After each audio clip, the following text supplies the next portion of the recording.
Մեր ձևով շարժումը այսօր չունի այդ էյֆորիան, որ մենակ ի վիճակի է պետք է մենակ գնա ընտրությունների։ Իհարկե ոչ։ Բացեք դեռ բանակցությունում է, բանակցում եք ձեր առաջնորդի մասին, այսինքն Ազատությունը երեք մի հետաքրքիր ռեպորտաժ էր, հավանաբար տեսել եք, կարդացել եք, ես էլ եմ այդ կարծիքի, որ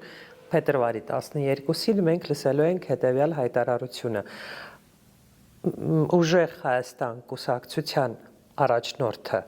Սամվել Կարապետյանն է, բայց մեր վարչապետի թեկնածուն Նարեկ Կարապետյանն է, այդպես է լինելու։ Փետրվարի 12-ին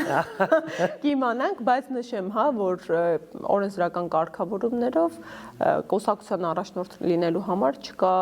որևէ սահմանափակում քաղաքացիության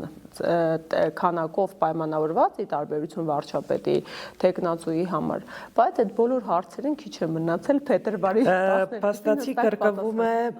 Իվանիշվիլի ճանապարհը քաղաքական։ Մենք ինչ ենք լսելու փետրվարի 12-ին։ Նա արդեն Ես կառաջարկի սպասել հնարավոր է անակնկալներ լինել։ Անակնկալ կարող է լինել։